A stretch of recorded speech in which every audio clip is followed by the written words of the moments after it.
da igual quen goberne. Sempre mandan eles. E o que asistimos nos debates nesta Cámara é buscar quen é o goberno culpable de que a estafa de Audasa se prolongue no tempo. Audasa ten unha costumbre insultante para o noso país e é regalarnos, cando chegan as festas do Nadal, o anuncio da suba dos peaxes do ano seguinte. E este ano o regalo é especial, 4%. Directamente un escándalo inaceptable para unha infraestructura que sae cara, que está mal atendida, que acumula a maior cifra de denuncias dos seus usuarios, que reduce personal para aforrar costos e ter maiores beneficios. É inaceptable porque Audasa é a autopista que máis vai subir as peaxes en todo o Estado español no ano 2018. É un atraco, é a continuación dun atraco ao pobo galego.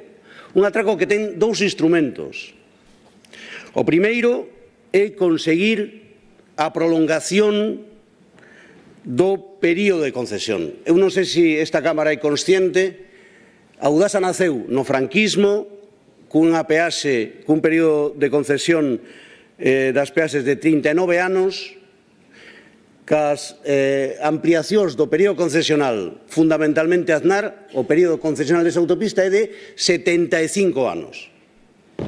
Vou dicilo claramente nesta Cámara, é a autopista de peaxe en todo o Estado que ten o maior período concesional de explotación. E digo explotación no doble sentido que ten esa palabra, do negocio e do noso país. Audasa utilizou fraudulentamente o argumento de obras para ir negociando ampliacións que lle iban dando dócilmente os sucesivos gobernos. E cando chegou a 75 anos e xa non pode ampliar máis o período concesional, actúa ca segunda arma do atraco, a suba das tarifas. A necesitamos para articular de verdade unha rede pública integrada cun único criterio de xestión que resolva o absurdo inexplicable. Por que unha empresa ou un cidadano de Ferrol pode ir gratis ata Madrid, ata Danero exactamente, e para ir a Vigo e de volta ten que pagar 46 euros. Esa é a concepción que temos do país. Que a articulación interna do noso territorio, das nosas empresas, da xente que viaxa, este penalizada e a conexión con Madrid sexa gratis.